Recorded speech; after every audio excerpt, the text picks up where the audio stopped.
Assalamualaikum warahmatullahi wabarakatuh. Alhamdulillahi rabbil alamin. Wassalatu wassalamu ala asyrafil anbiya wal mursalin. Nahmaduhu wa nasta'inuhu wa nastaghfiruh.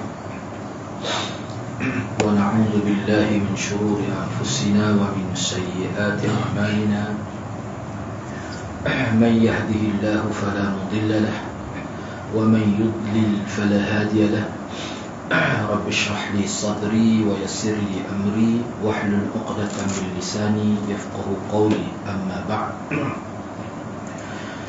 Alhamdulillah, bersyukur ke hadrat Allah Subhanahu wa taala kerana pada pagi ini dapat bersama. Insya-Allah pada pagi ini saya akan sambung perbincangan kitab tauhid, kitab tauhid. Minggu lepas setelah kita selesai perbincangan bab yang ke-10. Cuma bahagian akhir itu kandungan bab itu. Saya bacalah sepintas lalu sebelum kita masuk bab yang ke-11. Kerana kandungan bab yang ke-10 itu sebenarnya merupakan kesimpulan ataupun intipati yang dikemukakan semula sebagai peringatan. Jadi perbincangan daripada awal bab yang ke-10 sampai pada akhir, maka disimpulkan dalam kandungan bab ini. Mana kesimpulan tajuk lah maksudnya. Yang pertama, tafsiran ayat ini, iaitu ayat surah Al-An'am ayat 162. Kata inna salati wa nusuki wa mahyaya. Jadi perbincangan bab yang ke-10 ni sebenarnya nak menghuraikan maksud itulah. Sesungguhnya salatku, sembelihanku, ibadatku, semua hidupku untuk Allah. Apa maksud? Kita bincang dalam bab yang ke-10. Yang kedua, tafsiran ayat yang kedua surah Al-Kautsar. Fasalli li rabbika wanhar. Laksanakanlah salat kerana Tuhan engkau, kemudian berkorbanlah sebagai ibadat dan mendekatkan diri kepada Allah. Fasalli rabbika, fasalli li rabbika wanhar. Fasalli rabbik, li rabbik tu wanhar. Jadi salatlah. Fasalli itu fi'il amal lah. Salatlah engkau li rabbik, untuk Tuhan engkau, wanhar, dan berkorbanlah untuk Tuhan kau. Jadi kita tidak bincanglah, kita tidak hurah sebab kita telah sebut dah sebelumnya, perbincangan telah berlalu. Muka surat berapa tu? Panjang juga bab ni. Muka surat ni bab yang ke-10 lah. Bab yang ke-10 muka surat. Kalau dalam kitab saja muka surat 127.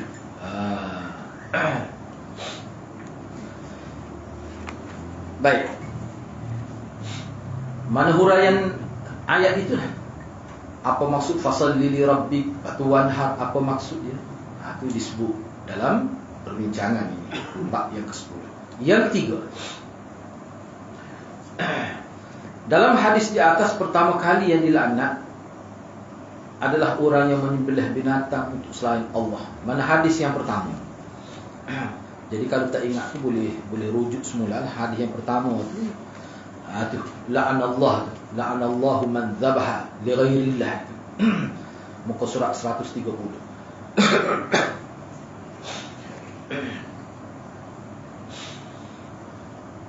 Jadi orang yang mula-mula dilaknat ialah orang yang menyembelih binatang tapi maksud tu bukan kerana Allah.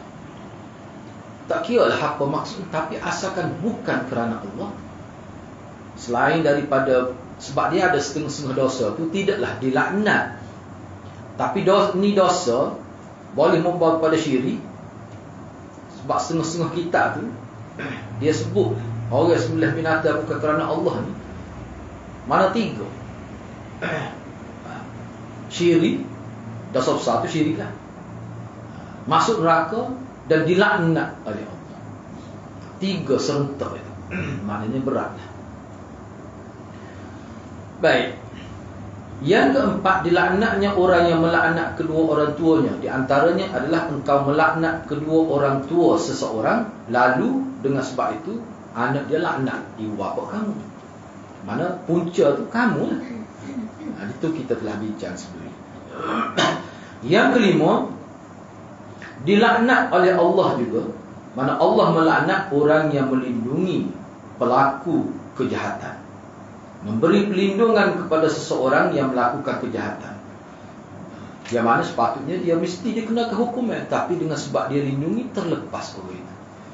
Ini peranannya kita kata tak kira lah. Mungkin orang politik terlibat, hakim, ataupun sesiapa sahaja. Kalau peringkat kayangan lah kita kata. Kalau peringkat bawah pun mungkin boleh berlaku semua peringkat lah. Boleh berlaku semua peringkat. Cuma kita kena ingat, dalam sistem agama kita, kesalahan itu walaupun nampak sama, kalau pemimpin yang lakukan, dia dosa lebih besar. Itu kita kena fahamkan itu. Walaupun dosa itu nampak sama, tapi jika dilakukan oleh pemimpin ataupun orang agama yang disebut sebagai ulama, dosa dia lain. Contoh isteri Nabi, kalau dia buat dosa, tak sama dengan perempuan lain yang buat dosa. Betul kelebihan kerana jadi isteri Nabi, tetapi tanggungjawab lebih besar, bebanan hukum lebih berat, sesuai lah dengan kedudukan dia sebagai isteri Nabi. Itu kita kena faham kau itu. Anak buat silap kerana terpengaruh dengan ibu bapa dia buat silap. Saya ambil contoh mudah, minta maaf lah kalau nak marah pun lepas kuliah ni. Misalnya anak isap rokok, kita isap rokok lah.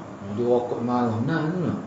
Ustaz Said mau kata anak sebut gitu, memang lepas separuh tak ada pendengar. Cuma kita agak kau penuh lah lepas ni. Tapi kena sebut lah tu. Sebab dia Dr. Yusuf Qaradawi buat 3. Dia Yusuf Qaradawi ni, saya terjemah artikel tu. Dulu pernah masuk dalam majalah artikel tu. Yusuf Qaradawi kata keputusan akhir dia setelah kali 3 dia buat kajian, memang tak dapat tidak. Ni minta maaf lah, ni bukan saya sebut ni, saya nakalkan. Dia ni style nakal. Saya nakalkan saja ni daripada Yusuf Qaradawi. Dia kata memang haram. Yusuf Qaradawi kata tu, kalau nak bincang-bincang dengan dia ada lagi ni. Haram berdasar pada kajian dia. Bahkan dia bukan buat kajian di tanah Arab saja, dia rujuk, dia hubungi doktor-doktor di barat, nak tahu kajian mereka tentang kandungan rokok itu. Memang tak dapat tidak ahli fiqh kena kata haram. 13 sebab dia kemuka dalam artikel ini. Jadi cuba hubungilah Yusuf Qaradawi itu kalau nak tanya, jangan tanya saya lah. Baik, seterusnya lah. Ialah kita cubalah kalau kita ada, saya cuba berhenti. Sebab apa saudara saya boleh berhenti, teruk benar dia. Tapi dia berhenti tu lewat, menyebabkan sudah rosak dah paru-paru. Tapi boleh berhenti, ambil masa setahun. Dia sebut pada saya, dia kata betapa kuatnya kesal tu, sehingga dia pergi ke Mekah lah. Ada rokok juga Mekah ni. Tu masalah tu. Sehingga bila dia jumpa, masa dia tahan diri, dia jumpa putus rokok tu, dia ambil dan dia cucuk sekali serok, lega dia kata, tahu tak ada dah mau tinggal putus, tapi dah lagi sekali serok pisah tu dah. Ya setahun tu ketagih ni. Tapi dia boleh berhenti lah. Tapi berhenti pun sudah ada dah kesan.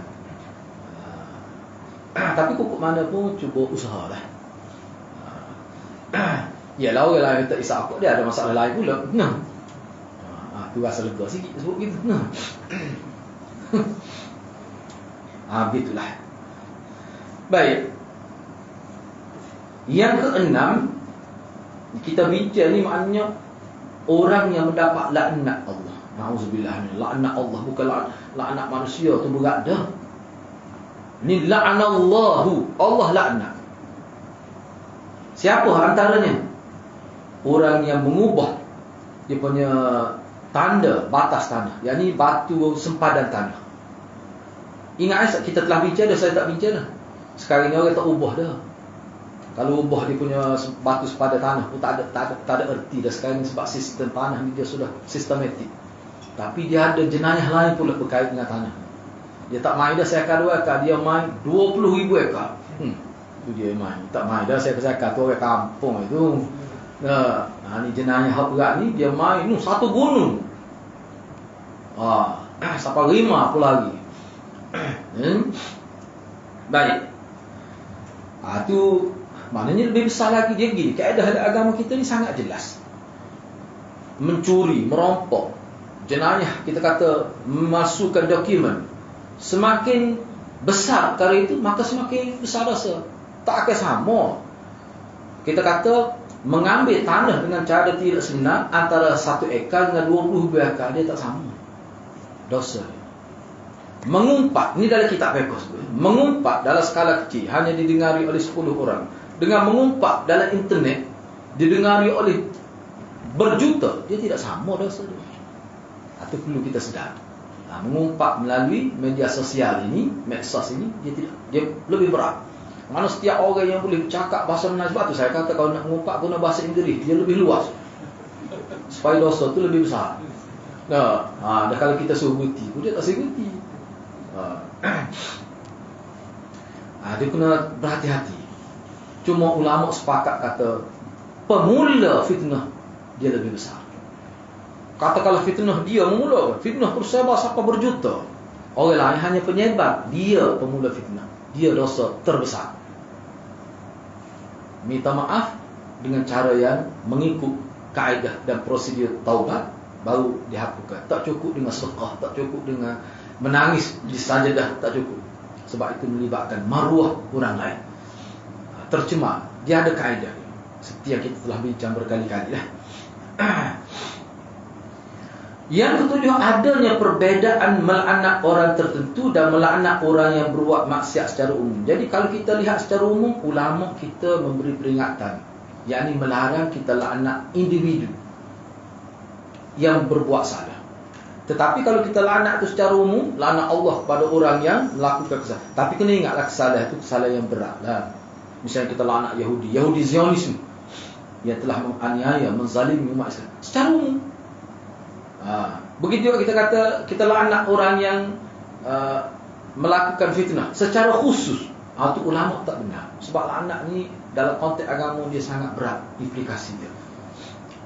Laknat-laknat mana kita minta kepada Allah supaya Allah jangan bagi rahmat pada orang itu.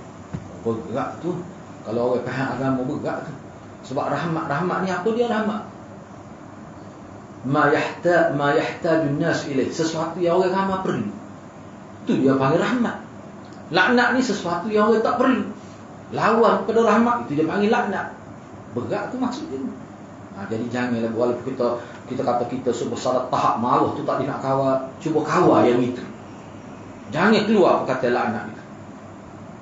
Tak kira orang pijak selipar kita, pergi masjid, laknat Allah pada orang pijak selipar. Itu tidak menasab.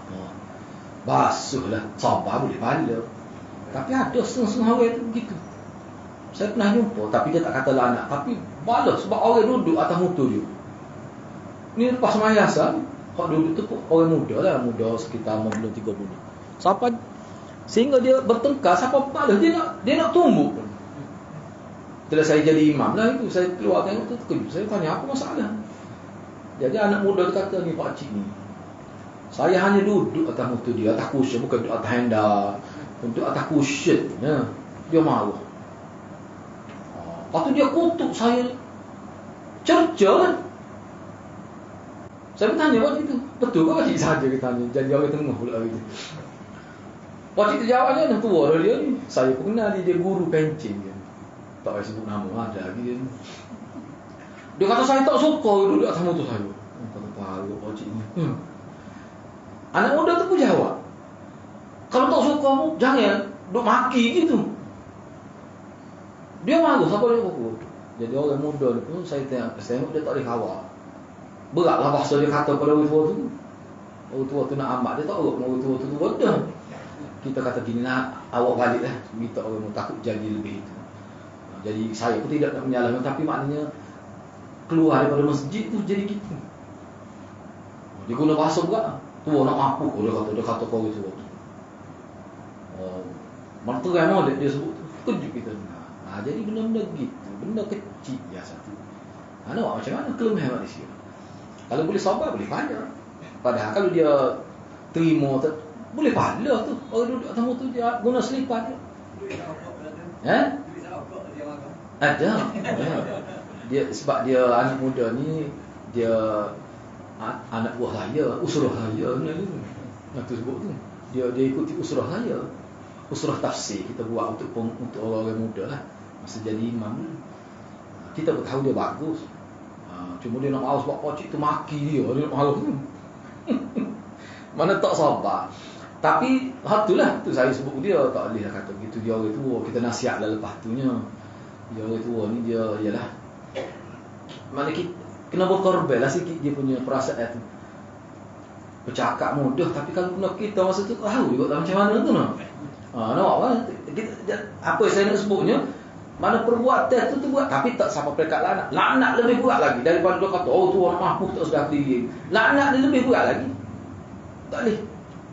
Tu.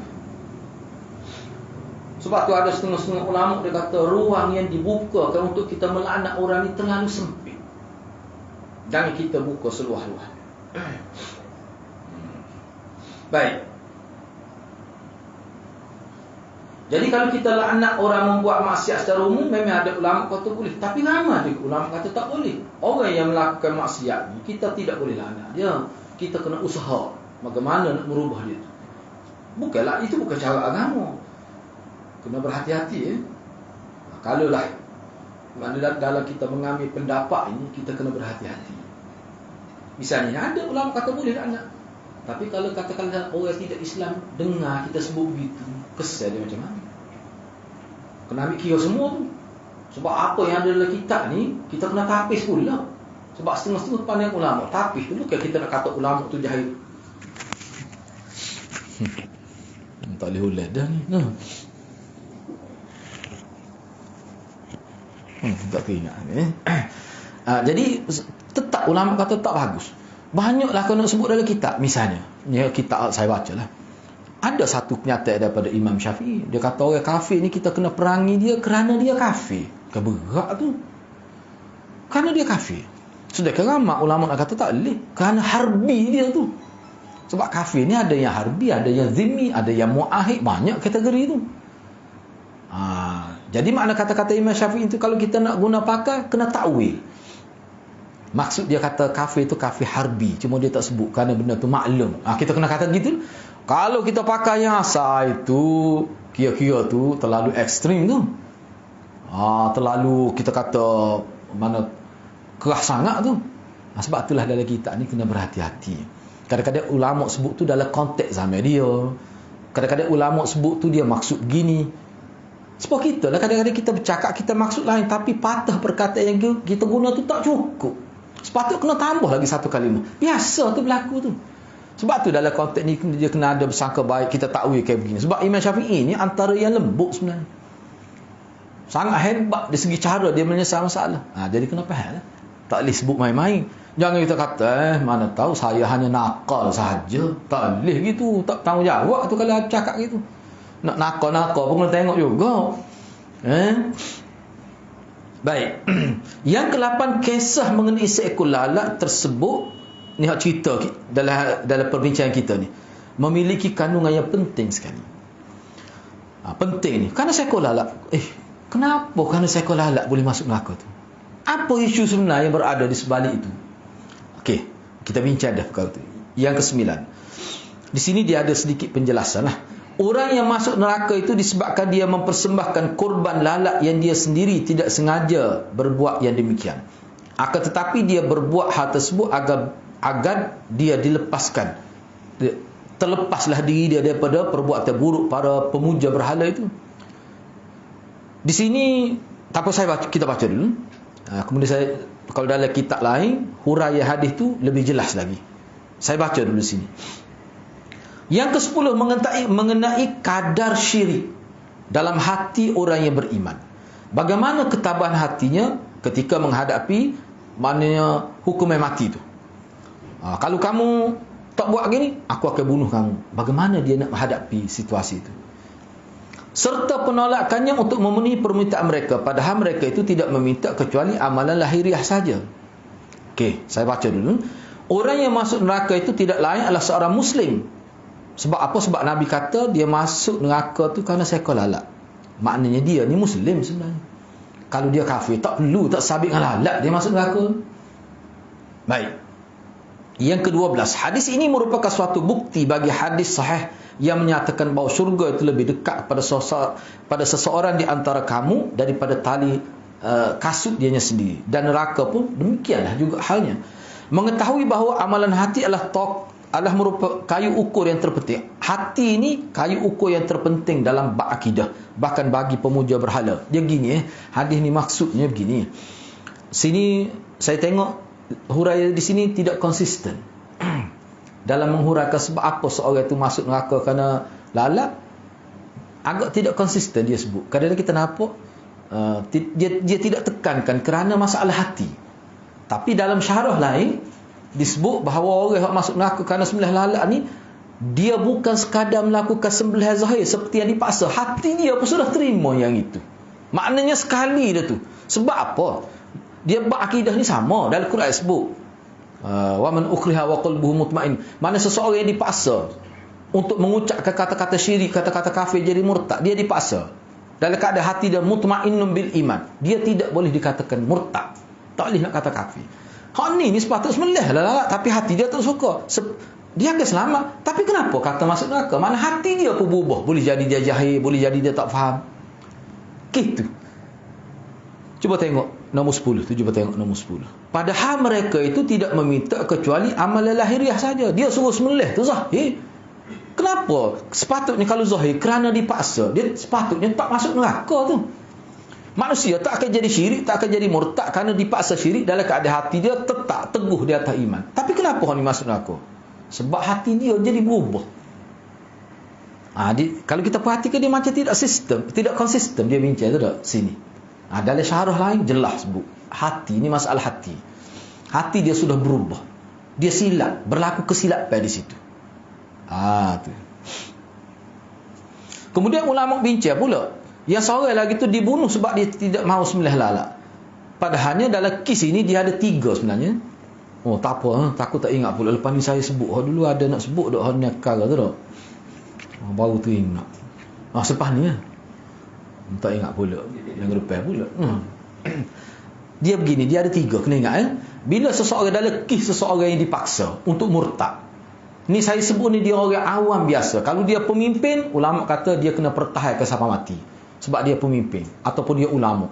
Takut dengan sebab dia longgar dalam bab tu, rosak masyarakat awam. Maknanya seorang yang jadi ulama, pemimpin ni, dia kena pertahan akidah. Kalau memang dia kena mati. Kalau dia tidak seperti orang awam. Sebab apa? Sebab dia ulama. Nak jadi ulama sangat. Sebab dia pemimpin. Hak ni hak ulama sebut bagi orang awam seperti kita ni lah kita kata. Bila dipaksa, misalnya dipaksa untuk mengaku bahawa Tuhan ni 3. Kalau tidak aku bunuh kamu. Dan dia boleh bunuh. Bila dia kata dia ugut nak bunuh, dia boleh bunuh kita. Sebab dia tu ada kuasa. Dalam kisah ni ulama sebut 3 perkara. Pertama sekali, dia boleh mempertahankan akidah dia walaupun sampai mati. Hak ni hak peringkat tinggi. Seperti yang berlaku dalam kisah seorang lelaki ni. Rela mati pada kisah lalak. Tak boleh buat. Mati kena bunuh dia, okay? Ni. Selagi dia boleh ikut secara zahir dalam keadaan hati mutmainnun bil iman. Dia kekal di atas tauhid. Buat tu kerana nak jaga nyawa saja. Itu tak apa.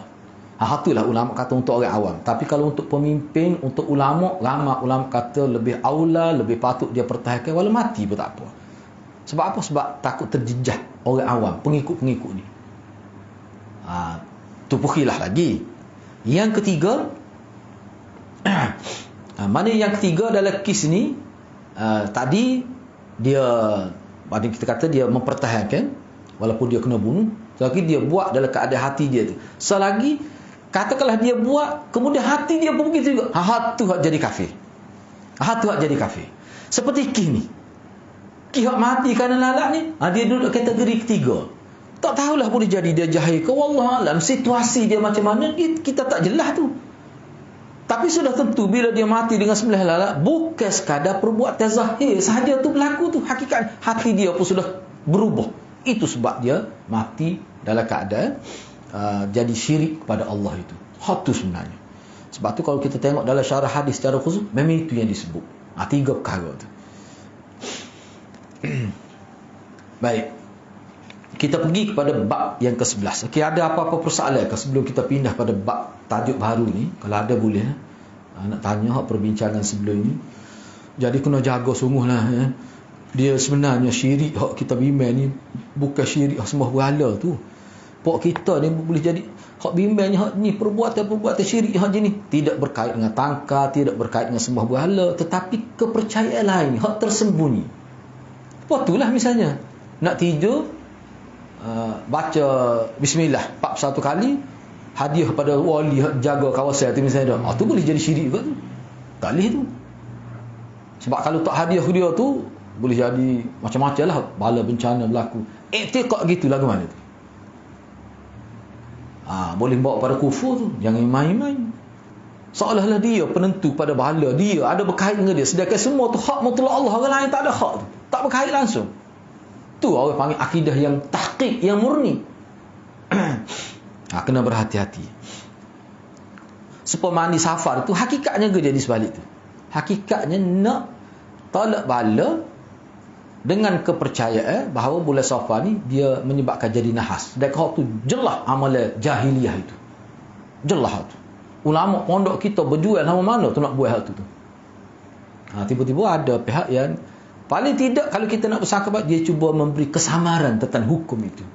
Kalau kita tidak, tapi saya dengar tu jelas disebut boleh. Tu bahayalah. Bahaya. Sepatut dia ni memang perlu di counselling dengan jangka masa yang lama, dan sepatutnya kena lihat perubahan. Bagi saya lah orang gini sepatut kena tarik tauliah ni. Gini lah awak tak usah mengajar, tak sesuai. Kalau awak nak hidup di jalan lain, sepatutnya begitu. Baru kerajaan je gini yang mudah. Kita ni dalam bab agama ni kita tengok sahabat tu macam mana. Saya normal ni, nak saya normal tak.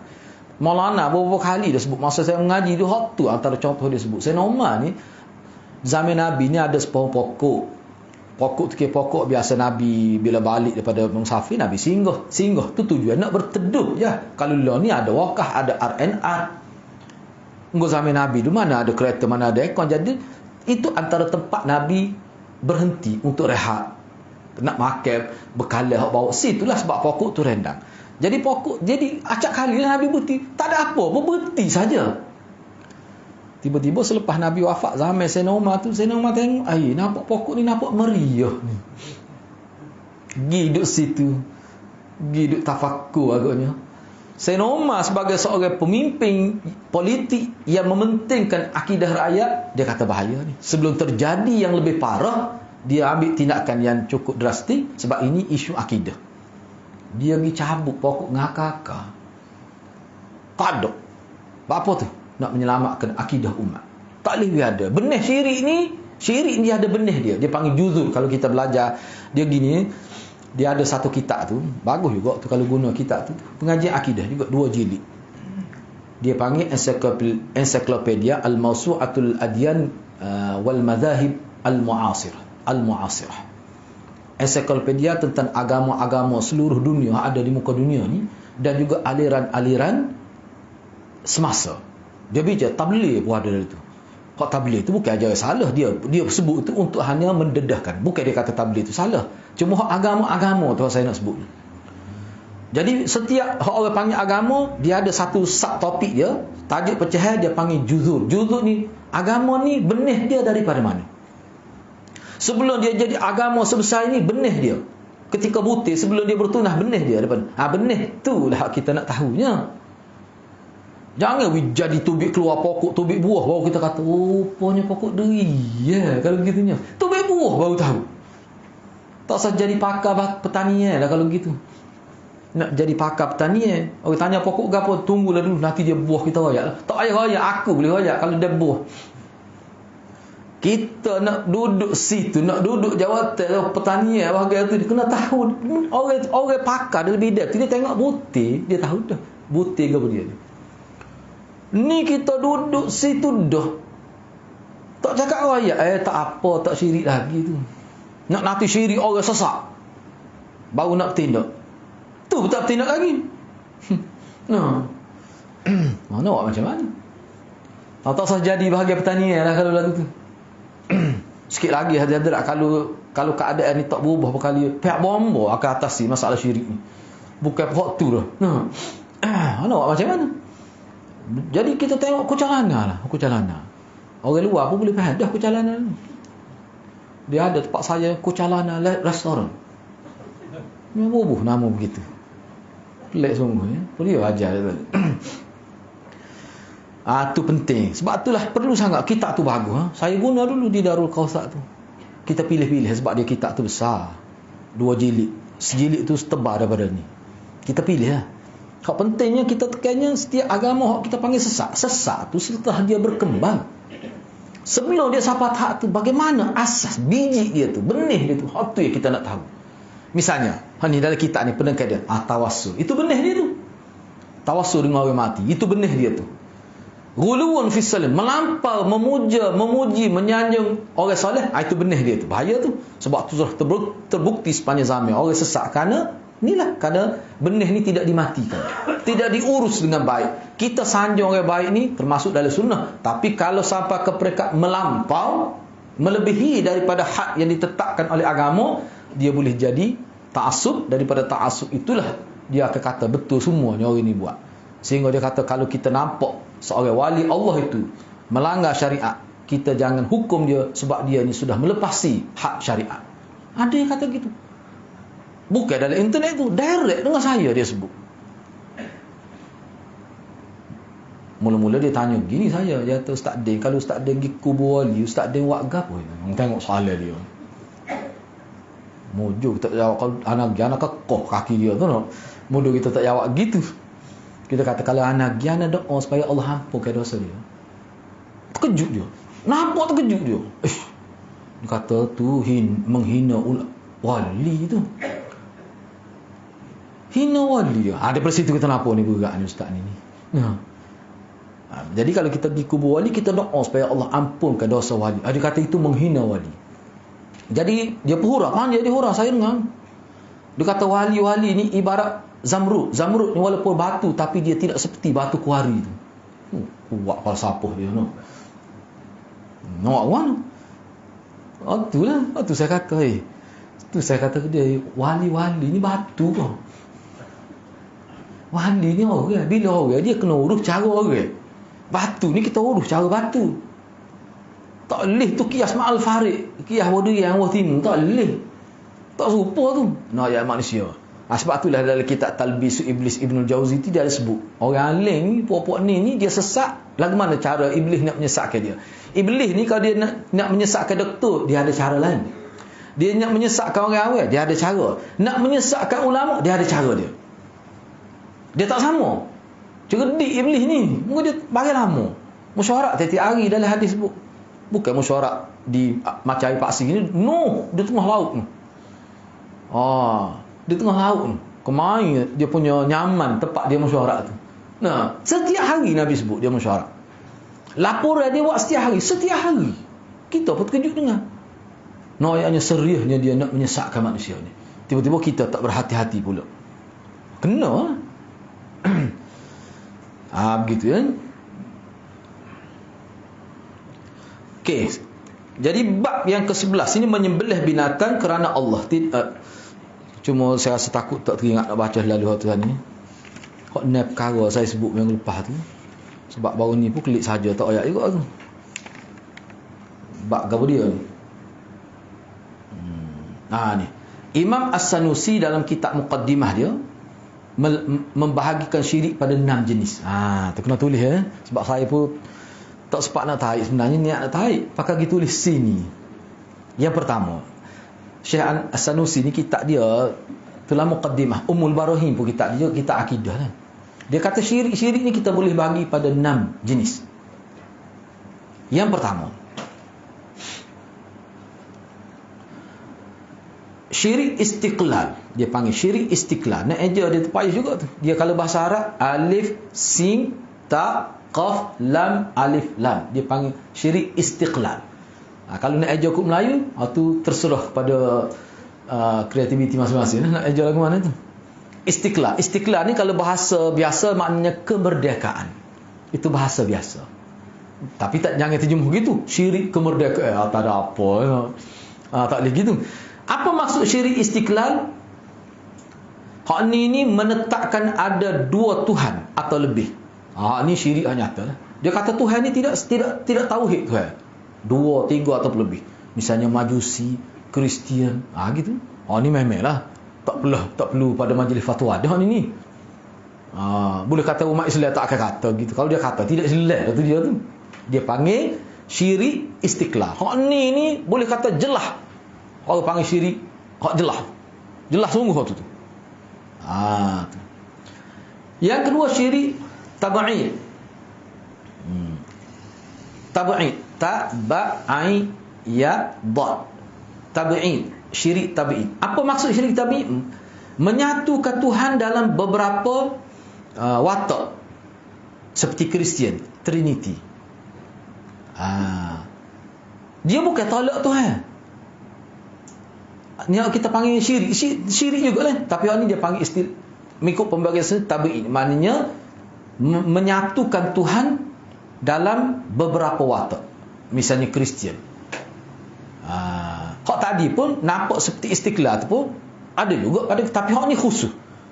Dia kata dia tidak kata Tuhan tu 4, dak 3 ya. Hak tadi tu dak lebih. Tidak ada hak Tuhan. Misal orang percaya pada dewa, paganism tu istiqlal tu. Mana yang kawal dunia ni ada Tuhan laut, Tuhan darat, Tuhan sawah padi, Tuhan angin, Tuhan gapo, ada berlaku Tuhan. Dia panggil istilah dewa tu. Sebenarnya pagan itu agama paganism. Tu istiqlal. Hak ni dak sekat 3 ya. Tidak lebih. Dia menghadkan. Dia kata Tuhan ni Allah Tuhan juga. Dia panggil Tuhan bapa. Maryam tu Tuhan ibu. Nabi Isa Tuhan juga Tuhan anak. Gabung tu dia jadi kuat Tuhan tu. Tu dia panggil dalam istilah sains dia panggil tabi'i. Tu kan. Yang ketiga dia panggil syirik takrib. Takrib, ta qaf ra ya ba, takrib. Apa dia maksud syirik takrib ni? Beribadat pada sesuatu selain Allah dengan tujuan untuk mendekatkan diri pada Allah. Niat tu baik. Ini seperti masyarakat Arab dulu sembah berhala tu, dia bukan sembah tu sebenarnya. Batu berhala tu, dia takrib, untuk takrib. Liqarribuna ila Allahi zulfa. Sebabnya berhala-berhala yang dia letak nama tu asalnya orang-orang soleh zaman Bani Israel dulu. Suak tu misalnya. Manak dan beberapa nama lagi sebut dalam Quran. Tu nama orang soleh. Jadi sebenarnya dia buat arca begitu dalam bentuk patung yang lengkap sebagai seorang manusia tu sebagai untuk memperingati, dan dia pergi untuk bertawassul. Dia bukan menganggap batu tu Tuhan, tidak. Itulah orang panggil bertawassul dengan orang soleh. Mungkin dia tak tahu kubur mana. Orang lah ni dia pergi kubur nak bertawassul dengan orang mati tu. Kita akan bincanglah selepas ni tawassul dengan orang mati tu apa yang ulama kata boleh bawa pada syirik. Aspek mana, sudut mana dilihat oleh ulama tu. Jadi hal tu dia panggil istilah lah syirik takrib. Maknanya untuk mendekatkan diri dengan Tuhan mesti melalui orang soleh. Orang soleh tu oleh kerana tak ada kubur, dia pun tak kenal, dia buat dalam bentuk arca, dalam bentuk patung. Takkanlah dia nak sembah, dia tahu dah batu kejam. Tapi tawassul, konsep tawassul. Itu yang ketiga. Yang keempat dia panggil syirik asbab. Syirik asbab, syirik kerana sebab, iaitu menyandarkan satu kesan terhadap sebab tertentu yang bersifat adat. Contohnya manusia kenyang kerana makan, bukan Allah yang mengenyangkan. Saya ambil contoh obat lah, Panado. Katalah seorang itu bila dia makan Panado tu yang menyembuhkan dia. Sebab Panado. Tu jadi syirik asbab. Boleh jadi terkeluar juga pada agama. Sebab tu kita tidak letak gitu. Ini sebagai ikhtiar, sebagai usaha. Begitu saja, bukan sebab dia. Kalau nak kira tak berubat pun boleh sembuh. Tapi Tuhan tidak suruh begitu. Nabi tidak suruh begitu. Bila mau sakit kena berubat. Berubat tu usaha. Allah beri pahala pada usaha tu. Tu. Sebab tu ada satu tahap, ada seorang perempuan kan kita bincang dah sini. Hak kena penyakit sawal. Ingat tak? Seorang perempuan. Bila kena sawal dia tak khabar kat, jadi gelepar, menggelupur dia sehingga nampak aurat. Dia malulah. Orang cerita lah pada dia masa menggelupur tu ternampaklah aurat tu. Mungkin dia tak sedar. Orang sawal ni. Parok kalau bahasa Kelantan tu sawal tu. Gila babi panggil. Bahasa Kelantan. Parok. Kau main-main dah gila babi pula. Sawal. Jadi dia pergi minta dengan Nabi, wahai Rasulullah, doalah. Saya ni malu sangat, dia kata. Kena penyakit ni, kau perempuan pula. Nabi kata boleh. Aku boleh doa supaya Allah sembuhkan. Tapi kalau musabah, Allah buya lebih baik daripada tu. Syurga, mana nak? Dia kata tak payah doa, biar sakit-sakit nak kau boleh syurga nah. Biarlah. Biar mana dia akan sabar. Dia akan tahan asal dia dapat syurga. Cuma dia kata doa lah wahai Rasulullah. Biar je kalau sakit tu pun menggelupur, gelepar lah kita kata, janganlah we nampak aurat, malu. Sebab dia muslimah yang salihah. Di situ ulama bahas. Hadis tu Nabi tidak guna untuk semua orang. Tidak guna sebagai hukum umum dalam masyarakat. Doktor jangan ambil tu. Lama orang pergi klinik dia, makcik nak obat ke nak suruh hamba doa. Kalau doa, makcik sabar boleh pahala besar. Boleh ke doktor buat yang gitu? Tak boleh. Sebab Nabi suruh berubat. Mana orang sakit, Nabi suruh berubat. Bahkan Aisyah antara yang menjadi jururawatnya. Doktor, dia tu herbalis. Itu hukum. Hak tu menjadi syariatnya. Hak tu yang jadi syariat. Tetapi hadis tadi ulama bahas dari sudut mana? Dari sudut hakikat. Yang berlaku kes. Ni pada saya sendiri berlaku. Dia mari jumpa saya. Tak apa, dia tak ada ini. Sekali dia mari. Biarlah kita sebut benda ni. Bukan benda mengaibkan, benda bagus. Ya Allah uji keluarga dia. Sakit daripada sekolah lagi. Banyak mana habis dia buat. Ni sakit ni bukan sakit yang berkait dengan doktor ni. Macam soal macam gangguan makhluk halus. Doktor pun tak suruh kata tak boleh lah. Ni kena cari bomoh. Doktor pun kata begitu. Sebanyak mana habis duit? Beratus-ribu.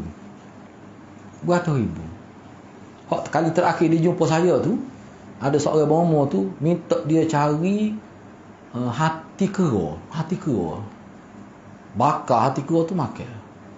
Kita pun tak nampak kok mana makhluk halus kalau makan hati kera jadi lari makhluk halus ni. Kita pun tak faham tu. Saya kata tak usah lah. Lepas tu ada macam hempedula, macam-macam lah. Kata jangan buat gitu.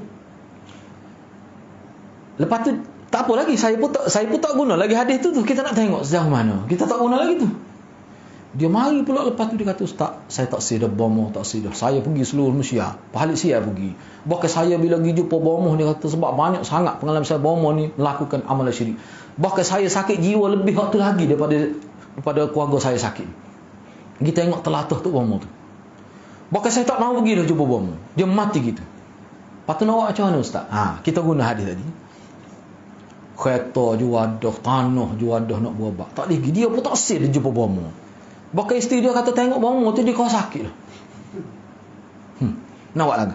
Kita gunalah hadis ni. Kita kembali kepada Tuhan punya sebab itu. Siapa? Allah SWT. Berdoa. Apa? Lepas tu dia 2-3 minggu dia mari dia kata, "Ustaz, sakit tak hilang tapi hati jadi tenang."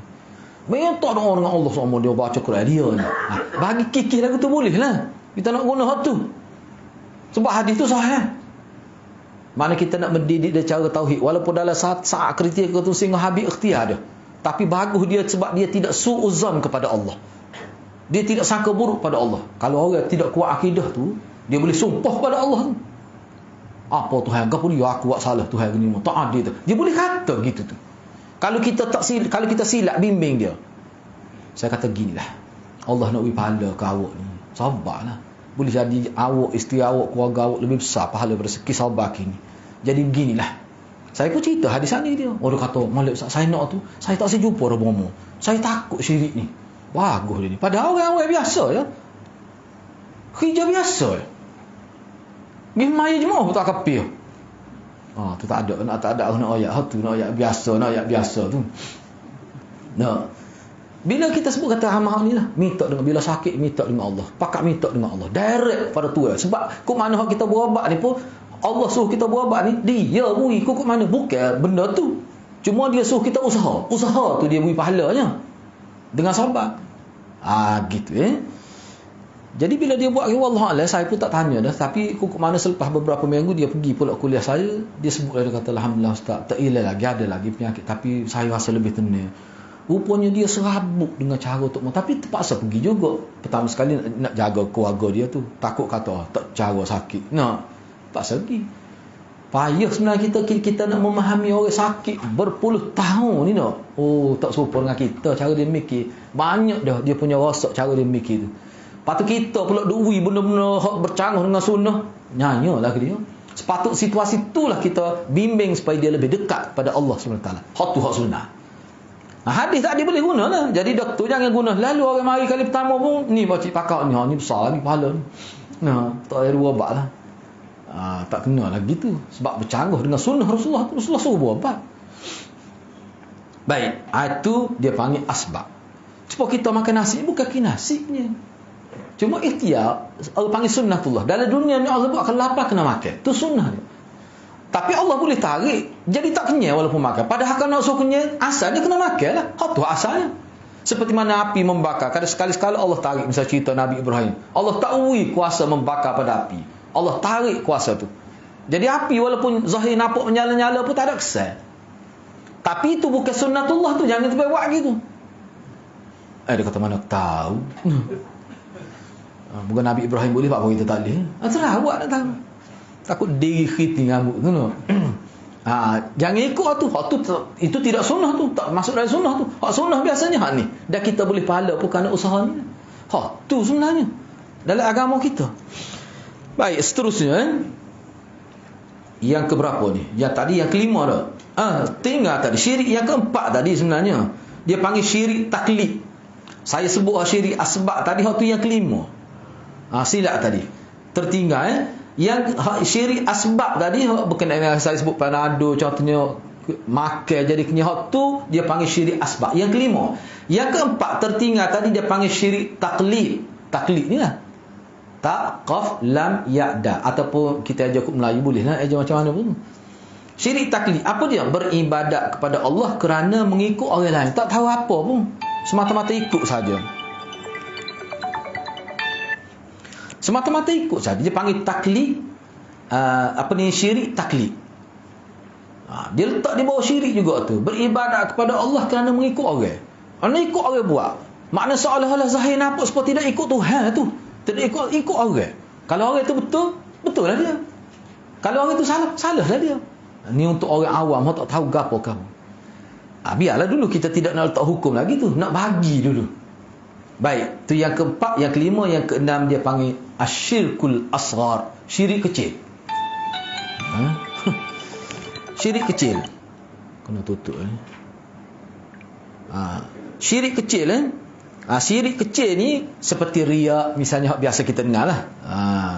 Mana beramal bukan kerana Allah, itu dia panggil riya, sum'ah, ujub dan sebagainya. Itu termasuk dalam riya lah. Ujub pun sebenarnya syirik juga tu.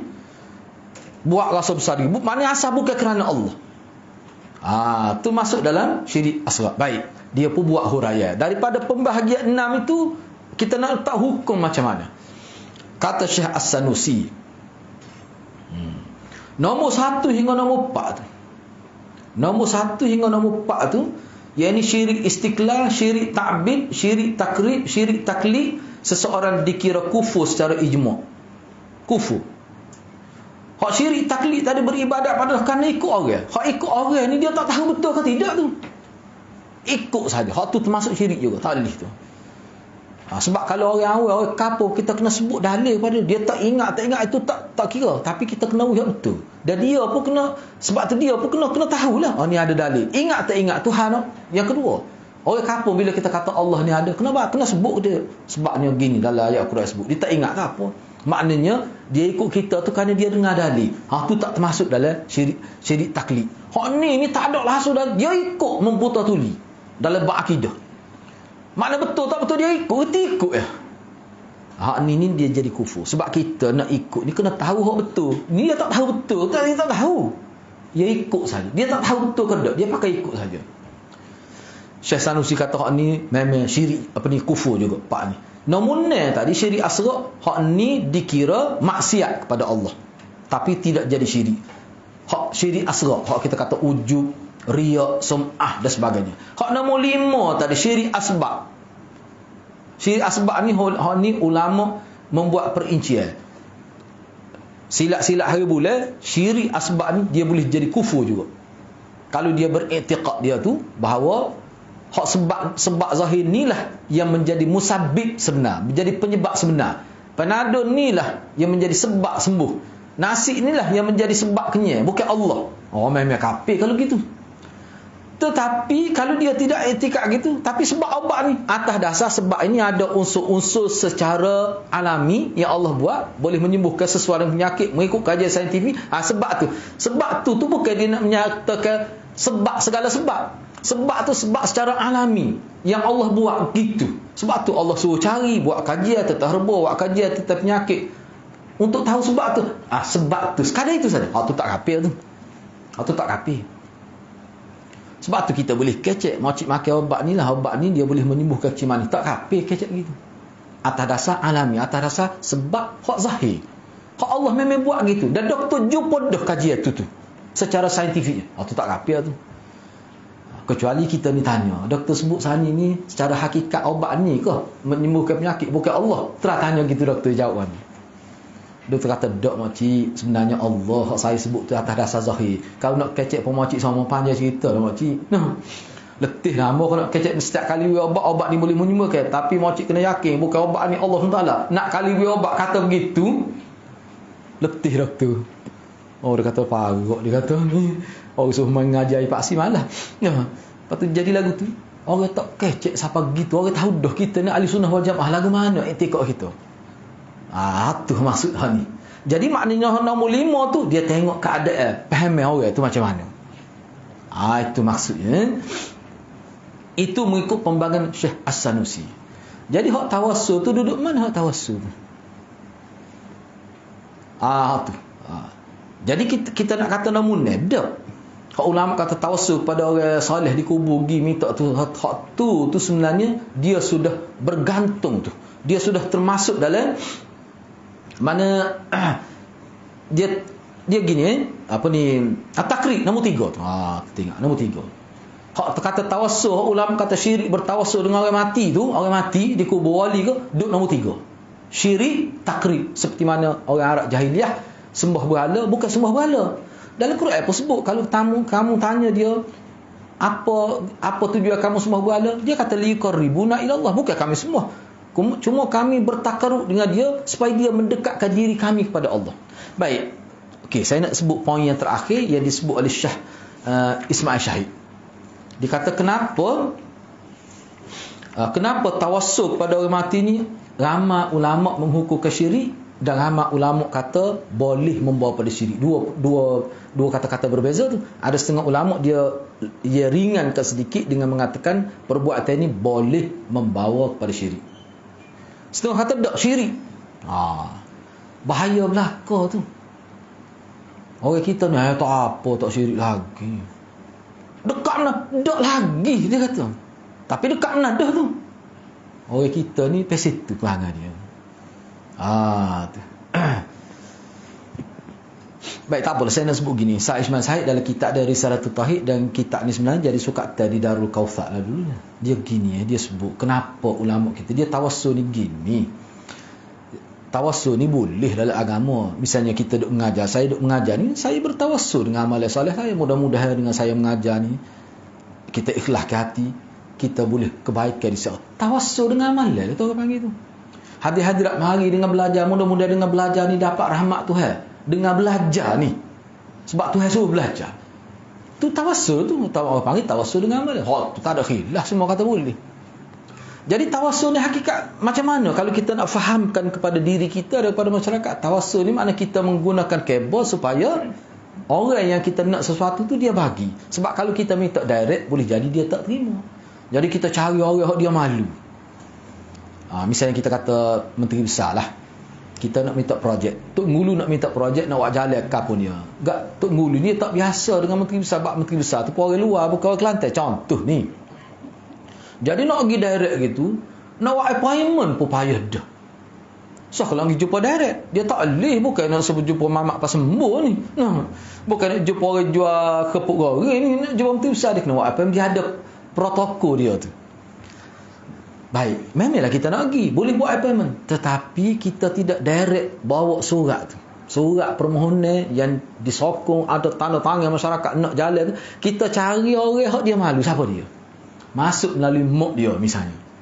Minta mak dia. Jadi mak dia ni boleh kecek tidak ada pejabat. Rumah anak dia klik ni, surat ni Allah tolonglah. Mok kena baik benar tok ngulu ni begini. Dia sebenarnya anak kita yokok tu. Bab apa? Muka anak tu ada ke belakang. Mok dia pandai yok, mok dia bab ni. Tu tawassul lah tu. Jadi anak dia pun tak sewi gemuk. Dak. Kalau kiranya ikut prosedur biasa tu nak dapat tu. Hak kiu duk tunggu hak kiu projek banyak mana. Tapi oleh kerana mok juga biarlah buat senyap-senyap. Boleh dulu kau tu projek dia. Gimana tu? Mok dia. Nak jaga hati mok. Tu orang panggil tawassul sebenarnya. Cari kabel. Bersakatlah kabel mok ni tu memang. Kadang-kadang guna kabel isteri dia. Kabel dia sayang kita. Guna tu. Sepatut tak boleh. Jadi boleh kerana tu. Begitulah juga tawassul dengan orang mati ni. Bapa tidak kamu doa direct kepada Allah. Dia rasa Allah tak akan terima. Ataupun Allah payah terima kalau dia direct dengan Allah. Sebab dia ni bukan orang dekat dengan Tuhan. Bukan dia ni orang suci jiwanya. Dia anggap begitu. Dia tak ingat dah kepada ayat Allah wa qala rabbukum ud'uni astajib lakum. Dia tak ingat dah ke ayat tu. Jadi dia pergi cari orang soleh tu buat apa? Sebab mengikut etiqad dia. Mengikut etiqad. Etiqad tu, mengikut etiqad dia orang soleh ni, orang panggil wali ni, dia akan bawa doa ni kepada Allah. Maknanya kita, biasa saya sebut doa 3 segi tu. Kita pergi kepada wali, wali pergi pada Allah, balik semula pada kita, baru Allah beri. Maknanya Allah beri itu kerana wali ni yang minta. Minta tu untuk kita. Tu dia panggil bertawassul dengan orang soleh. Perbuatan tu ulama kata, kalau kita ambil yang paling rendah, boleh membawa pada syirik. Dari sudut mana? Syirik tu dari sudut dia menyamakan makhluk dengan Allah. Makna seolah-olah Allah ni jadi malu mata. Kalau orang soleh tu minta tak beri, bukan dia lah. Dia buat sebab menteri besar tadi. Dah mak dia minta kan, mak dia Allah sorak. Isteri dia minta duk merayu. Enggak reti ni pandai benar kalau tubik air mata tu dia, lemek lotek lalu tu laki dia nah. Dia guna power tu. Dia ingat Tuhan terpengaruh gitu juga dengan orang-orang baik. Dah. Mudah ya kalau kita ngaji hadis Nabi minta jiri Abu Talib tak masuk Islam. Tu. Pada Abu Talib kemain besar kedudukan di sisi Nabi sallallahu alaihi wasallam. Walaupun tak masuk Islam pun. Nabi doa, dekat nak mati Nabi doa lagi. Dekat nak mati Nabi doa lagi. Duk berebut dengan apa ni? Dengan Abu Lahab. Nak duk berebut dengan kau tu. Nak macam mana? Abu Lahab kata, mu nak tinggal aku ajaran nenek moyang ni. Nabi kata, mengucaplah qul la ilaha illallah wa hajju bika indallah. Nabi kata dalam hadis, qul ya ammi qul, wahai pak cik katalah sekali la ilaha illallah wa hajju laka indallah. Saya akan berhujjah bela pak cik di hadapan Allah. Kalau pak cik mengucap sekali la ilaha illallah, saya akan berhujjah, saya akan jadi peguam nak bela pak cik di hadapan Allah. Biarlah pak cik tak sempat semaya ke apa, asalkan mengucap je. Dah mati kafir Abu Talib. Patut tak kena Nabi tak doa. Bapa tu tak terima. Kau Nabi rendah ada wali. Tak ada bapak wali mana. Tak ada setara Nabi. Nak ayatnya Tuhan dia tak terpengaruh. Kalau dia nak buat, dia buat. Dia tak cakap redah Tuhan ni. Jadi bila kita kata Tuhan, kita boleh pengaruhi Tuhan dengan menggunakan kedudukan wali, dengan menggunakan pangkat wali, dengan mendudukkan darjat wali. Itu kita menyamakan dia dengan menteri besar tadi. Sudut tu syiriknya. Cuba fikir. Tu kadang-kadang perbuatan tu kita tak sedar. Sebabnya saya dengar dalam internet tu seorang pensyarah universiti, dia kata kita pergi kubur wali tu, kita menggunakan sebab syar'i, menjadikan wali sebagai wakil Tuhan untuk kita minta sebut nama wali tu nak mempengaruhi Allah, itu termasuk sebab syar'i. Dia kata kuat potau ustaz ni. Sebab syar'i. Kalau sebab syar'i menjadi amalan besar dah di kalangan sahabat. Iyalah ulama kita tanyalah sahabat Nabi bila nak doa dia pergi bertawassul dengan kubur Nabi. Sahabat tak buat gitu. Padahal nak kira, kalau nak kira tawassulnya, mutawassil dia paling besar Nabi lah. Tapi sahabat tak guna. Tidak kata sahabat ramai-ramai pergi kubur Nabi ke, pergi doa dengan berkat. Nabi engkau yang telah meninggal dunia, yang ada dalam kubur di Masjid Madinah, ya Allah terimalah. Tak ada sahabat buat gitu. Sebab Nabi suruh doa sendiri. Itu kita kena faham. Itu poin. Bisa kena faham tu. Hak tu ulama kata bahaya tu. Bagi saya kalau kita tidak terus jadi kufur pun, tapi bahaya tu. Tentu tidak sunnah tu perbuatan itu tu. Jangan buat gitu lah. Jadi kita boleh suruh, misalnya kalau ada sakit, minta suruh saya doa, boleh. Itu termasuk dalam sunnah. Ya Allah, Ustaz, mak saya ni sakit lama dah, tolonglah doa. Boleh, tu molek tu. Doa lalu depan dia, tak apa. Ataupun doa mana, ya Allah, sembuhlah penyakit mak pada sahabat saya, dia ni orang baik. Tak apa, tu boleh.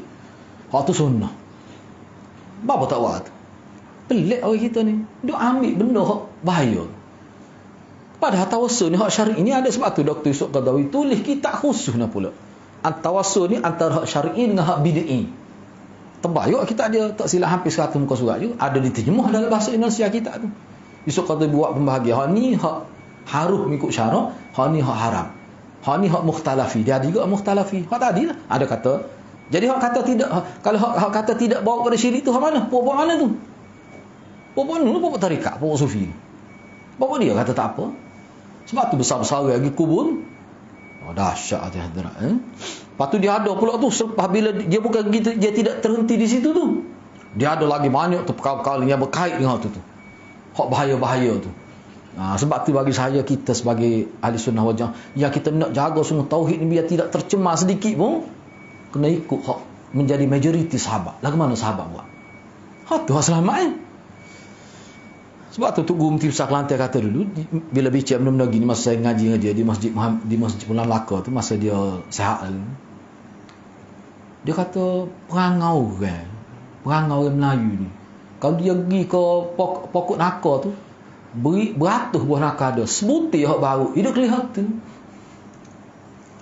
Hak 99 butir hak tak baru, dia tak caw, duduk titik air mulut, tengok hak baru tu, dia kata dah hak baru tu jangan kosep. Dia tengok tu. Banyak ni tawassul yang dibenarkan, ajaran sahabat Nabi hak benar. Kenapa tak tumpu? Duk tumpu kau tak boleh tu. Duk pakat duk teliti, duk telio, duk titik air mulut kau tak boleh tu. Apa? Manusia ni bahaya, dia biasanya gitu. Sepatutnya kita kejar, kita tumpu kepada hak boleh. Banyak mana ajaran Islam ni hak boleh. Bahaya ada. Satulah Syekh Ibnul Jauzi tulis dalam kitab Talbisu Iblis tu.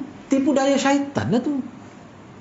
Dia tak baru tu molek tu, tak kira tu dia baru tu, mesti hak tu molek tu. Tengok dia kata hak tak baru tu, hak tak pakai lah mana tu. Tu cara syaitan. Kita orang nampak tu tak boleh lupa tu dia pergi Mekah sikit dah, tak ada buah tu yang dia ambil. Na'udzubillah, bahaya semua. Jadi kena ingatlah. Habislah tu. Jadi tawassul tu situ punca dia. Cuba perhatilah.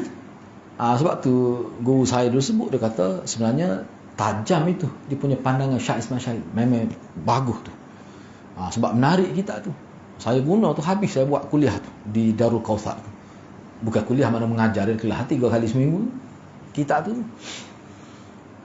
Baik. Bab yang ke-11. Menyembelih binatang kerana Allah tidak boleh dilakukan di tempat yang dipergunakan untuk menyembelih binatang untuk selain Allah. Ni saya baca ni lah. Kita tak sempat nak baca semua. Baik, bab yang ke-11 sini, tuan kita ni dia kemukakan dalil ayat Quran satu ayat dan juga hadis satu hadis saja untuk membicarakan tajuk ni. Untuk membicarakan tajuk ni, dia kemukakan satu dalil ayat Quran dan satu dalil pada hadis Nabi. Berkenaan dengan menyembelih binatang kerana Allah, niat tu betul dah. Tapi dilaksana kesembelihan itu di tempat yang mana tempat itu digunakan untuk menyembelih binatang untuk selain Allah. Dia guna tempat tu. Baik. Itu ciri, itu tajuk dia. Maknanya kira-kiranya zahirnya tidak syirik tu. Tapi kenapa ada buat tajuk? Apa maksudnya? Cuba kita tengok di sinilah. Pada bab sebelum ini telah disebutkan mengenai larangan menyembelih binatang korban untuk selain Allah SWT. Itu tajuk yang ke-10 yang kita telah bincang.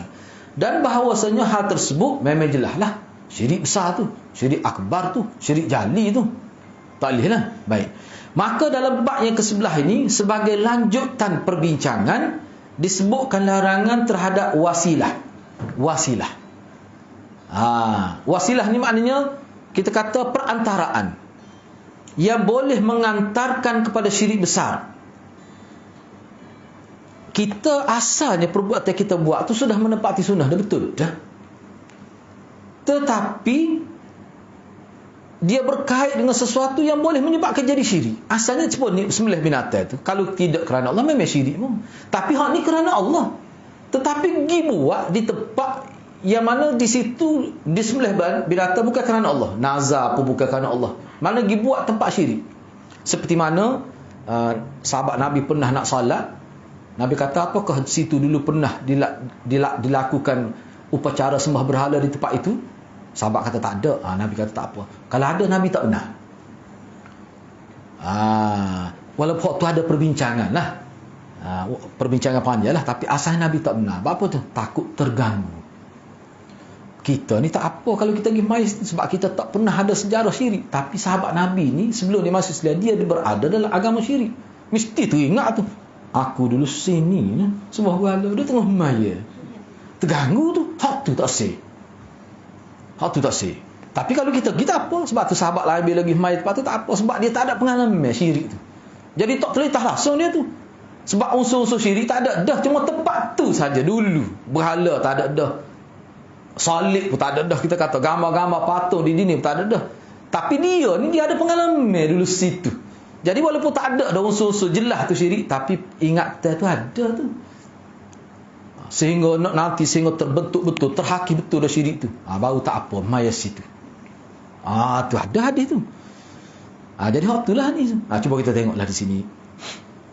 Ini lantaran tempat yang digunakan oleh orang-orang musyrik dalam penyembelihan korban untuk tuhan-tuhan mereka.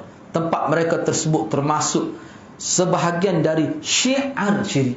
Bukan tempat tu jadi syiar syirik. Sebab orang Arab jahiliah ni, kalau dia nak sembelih binatang, dia sediakan satu tempat khusus. Siapa-siapa nak sembelih nazar kerana berhala, nak sembelih kerana nak lepas bala, sembelih itu kerana bukan Allah lah, dia ada tempat khusus. Dia terkenal tempat tu untuk tu tujuan dia. Jadi tempat tu bila masuk Islam, sahabat Nabi tak benar pergi sembelih binatang situ. Sebab tempat tu merupakan tanda dulunya tempat orang melakukan sembelihan bukan kerana Allah. Takut duk telitah lah, takut nak kata Allahu Akbar, mau ganggu waktu. Tak sih. Maknanya Nabi nak jaga jangan tercemar sedikit pun, walaupun lintasan pun tak boleh. Syirik tak boleh. Sebab itulah kita bila telitah kena kata la a'udzubillah minasyaitan. Kena kata selalu. Jangan biar lama. Sehingga kalau seorang Muslim menyembelih korban di tempat tersebut, walaupun niatnya adalah kerana Allah Subhanahu Wa Taala, maka ia pun akan tetap dikatakan telah tasyabuh. Tak kata syirik, tapi tasyabuh, menyerupai orang-orang musyrik yang melakukan syirik di tempat itu satu ketika dulu. Kena berhati-hati. Hak ni lah jadi timbul isu hak hidup bersih tempat ibadat kafir selepas banjir tu. Hak ni lah. Sebab tu kau tanya saya kata tak boleh. Lepas tu tak boleh langsung. Kerajaan boleh, rakyat tak boleh. Atas nama kerajaan. Sebab orang tidak Islam pun rakyat dia juga. Itu boleh. Atas nama kerajaan. Itu memang nama kata boleh. Kerajaan arah tu arah pokok dia lah, orang kafir tu lah. Bayar kepada orang kafir juga atas nama arah kerajaan. Itu tak apa. Tapi orang Islam cuba elak lah. Tak boleh. Saya tidak kata syirik, cuma tak boleh. Jadi timbul fitnah. Ni boleh tak kata, tapi tasyabuh. Tasyabuh tu makna seolah-olah suka, padahal tak suka. Zahir pun tak sedar. Dah. Bapa yang nak pergi cuci tu, orang lain lah cucinya. Sebab dia mari cuci masjid kita. Dia mari tu tak apa dalam agama kita, tak boleh. Saya ni minta maaf lah. Kita ni duk bimbang sebab gini kita duk baca buku gerakan pluralisme ni. Gerakan nak menyatukan agama ni, dia asas, dia letak cara dia halus. Dia panggil kita nak bertasamuh. Bertasamuh ni merupakan satu wasilah puak-puak yang nak menyatukan agama. Kita sambut hari raya bersama. Ajalah tu. Ke arah tu. Mana dia akan pergi sikit, akhir sekali, tak apa. Mana kita pergi hari Ahad ke gereja, tak apa. Bukan nak semua cuma nak dengar nasihat daripada padri dia. Berlaku dah di nasihat kita tu. Berlaku dah. Tu dia panggil gerakan pluralisme. Dan dia telah berjaya di India. Menyebabkan orang Islam tu nikah agama berbeza, tak apa. Hak tu nak sampai situ tu jauh lagi kita ni. Tapi kok mana pun kalau kita biar dia boleh bergerak pergi situ. Tak sah lah. Saya tidak kata syirik, dicuci tak, tapi kalau tanya kita atas konteks ni tak boleh tasyabuh. Tak sah. Lepas tu biar kerajaan lah urus. Engkau orang kafir kan bayar cukai juga. Dalam fiqh kerajaan boleh bui peruntukan kepada buat rumah berhala, mungkin dia rakyat kita juga. Dia buat bila kadar penganut di situ ramai sehingga dia memerlukan tempat ibadat, kerajaan boleh bui penuntut kerajaan sebab dia bayar cukai juga. Setengah ulama kata duit tu kena ambil duit hak cukai dia lah. Ulama kata dak, dia tidak kira duit, dia kira nilai. Pokok kena ingat nombor siri duit hak dia tu lah. Dak, dia tak kira gitu nilai. Mana ada nilai duit hak kerajaan tu, nilai duit dia ada juga kan, dia bayar cukai. Kita guna tu tak apa, kerajaan lain. Tapi kalau dia atas nama individu badik aja, dia timbul fitnah tu, jadi gagal tu. Bagi saya gitu ya. Lepas tu kalau pergi nyapuh tu, kalau jadi suka pada berhala tu hal lain lah. Itu isu lain pula tu. Tu tak siap bimbang tu. Gak hak gitu setara mana dia kukuh akidah. Jangan kita ingat anak-anak kita berada di universiti tu kukuh akidah sebab kita. Berapa kali dia main ngaji lagu ni? Anak-anak kita lepas SPM. Saya 3 tahun tu dia ada satu sekolah tu, dia sekolah sains lah. Bila habis peperiksaan SPM, maknanya selepas tahu, dia sebelum tahu result tu, dia buat ni sebagai orang panggil persediaan pengukuhan akidah untuk pelajar-pelajar yang ada potensi untuk melanjutkan pelajaran ke Menara Gading. Jadi pelajar-pelajar dikumpul, dia jemput saya untuk pergi untuk bicara secara santai lah. Dia bentuk soal jawab, saya masuk pergi tanya. Kita tanya asal-asal, perbincangan secara santai, bukan ada bentuk kuliah gini lah. Daripada tu kita buat kesimpulan, mana pelajar-pelajar ni kosong dalam tempat akidah. Makna kalau dia pergi ke universiti, kalau dia jumpa pensyarah-pensyarah yang baik, baiklah dia. Tapi kalau jumpa pensyarah-pensyarah yang rosak akidah, dia akan rosak. Sebab dia tidak ada asas yang kukuh. Misalnya, saya tanya dia. Misalnya kita tanya dia, apa makna Nabi ni, berapa sifat orang dia panggil usul nubuah. Dia boleh sebut siddiq, amanah, tabligh, fatanah. Dia boleh sebut tu. Maksum ni dulu mana maksum? Orang panggil Nabi ni maksum. Memang orang kita dia sebut tu siddiq, amanah, tabligh, itu asas nubuah. Maksum dia tak termasuk. Padahal maksum tu hak besarnya. Usul ke Nabi, ya tu maksum tu. Siapa kata ada orang lain maksum seperti Nabi, kafir lah orang itu. Tak apalah, dia tahu bahawa Nabi ni maksum. Apa maksud maksum? Kalau saya tanya dari dewan ni misalnya, apa maksud maksum? Jawab diri. Ambil masa seminit jawab. Jawab diri, kena derah pun boleh. Umumnya pelajar saya tanya perempuan, lelaki kita tanya, semuanya jawab maksum ni Nabi ni Allah jaga dia supaya dia tidak buat dosa kecil, dosa besar. Gitu ya lah. Basic sangat tu. Padahal maksum ni ulama bincang sebuah kitab, setebal ni kitab maksum saja. Dia sebenarnya maksum ni hak sebenar, hak betulnya. Maksum ni mana suatu konsep yang Allah berikan kepada Nabi. Dengan konsep inilah terjamin ajaran Nabi itu betul. Tak mungkin Nabi tersalah dalam penyampaian agama. Kerana ada maksum tu lah. Hak tu hak tepat ni. Hak dia tak tersalah agama tu ada khilaf lagi tu. Nabi ni dia, sebab Nabi ada buat dosa tu. Nak kira maksum mana gitu. Siapa dia diturunkan ke muka bumi, tidak kira salah tu langgar pergi ke pokok syajarah tu. Kalau nak kira zahirnya. Walaupun ada perbincangan lah tu. Sebab tu bagi saya, dia ulama kita kemudian dia kata sebenarnya maksum tu tujuan dia. Sebab tu bila kata Nabi maksum, tetap ada lupa. Lupa ada. Bukan kata Nabi bila maksum, hilang sifat lupa daripada Nabi. Sedangkan Nabi manusia. Nabi pun kata dalam Quran, aku ni ana basyarum mislukum, innama ana basyarum mislukum. Aku ni manusia seperti kamu, supaya guano kalau tak lupa. Tapi Nabi ada lupa. Begitu banyak hadis menunjukkan Nabi lupa, Nabi tak tahu. Jadi maksum ni untuk apa? Bukan untuk tujuan itu, untuk tujuan penyampaian agama. Maknanya dengan ada konsep maksum sebagai akidah kita, poin yang paling besarnya tak mungkin Nabi tersalah dalam penyampaian agama. Sebab itulah ulama kata wajib ta'assub dengan Nabi. Orang lain tak boleh kita nak ta'assub dengan orang lain sebab dia tidak maksum. Tu. Lepas tu poin lain, lepas tu banyak yang kita tak faham. Bila kita sebut Nabi maksum, salah satu poin dia tak mungkin turun wahyu pada orang lain. Itu salah satu makna. Kalau ada orang kata dia boleh ambil maklumat direct dengan Allah, bahaya tu. Menyentuh akidah besar tu, bukan akidah kecil. Sebab itulah dalam kitab sebut kalau ada orang kata dia boleh access maklumat direct dengan Allah ataupun Jibril menyampaikan maklumat pada dia, dia telah ceroboh hak kenabian. Berat tu. Dalam akidah, dalam konteks itu dia tak bincang dalam kitab ni. Dalam kitab lain. Kena faham tu. Sebab tu bagi saya, Maksum ni perlu kita hadam dengan betul sehingga kita boleh nampak ciri-ciri ajaran salahnya dia ada nak tu maksum tu. Sebab tu doa ayat sangat kan anak murid dia dedah pada anak murid dia ni boleh pergi Mekah mayasa klik main ngari di rumah apa tu. Boleh pergi lipat bumi, ilmu lipat bumi. Ni ustaz lipat ni. Dia ajar ilmu lipat bumi. Macam-macam. Nak suruh tak asal. Hebat tengoknya. Ada khariqul adah. Ada unsur-unsur mencari adat. Ni baru orang panggil tok guru hak rapat tu sungguh. Ni dia cerita anak murid dia cerita saya ni. Ada orang pergi rumah tok guru dia. Bini dia kata, tok ayah tak ada rumah gimana? Pergi Mekah, pergi Mayasa. Kalau nak mari panggil dia ada. Sakit kepala orang ni. Pergi Mekah, Mayasa, nak jumpa kena mari panggil. Dia naik geria. Tak sakit kepala. Ngak dia kata geng-geng. Saya kata ya Allah tu. Gapo dia? Ilmu lipat bumi. Cuma waktu tu dia nak lipat demo tu. Sebelum dia lipat bumi nak lipat demo tu.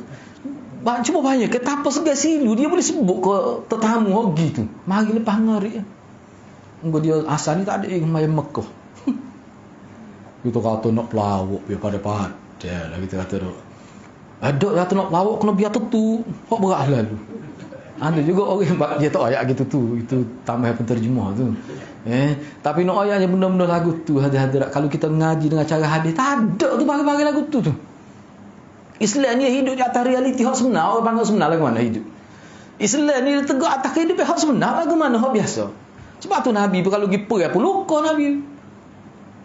Orang kata patah gigi tu tak patah sebenarnya. Hafiz bin Hajar kata mengikut kajian dia Nabi tak patah gigi sepih waktunya. Kan biasa ke daripada dulu kata Nabi patah gigi. Tak, bukan patah. Hafiz bin Hajar kata. Hafiz bin Hajar kata tak sabit dalam hadis Nabi patah gigi. Waktunya sepih sikit sepuluh gigi saya ni. Bukan patah, ada umi dia tu. Buat dah ni cabut pula. Biar kena buat lepas ni pula.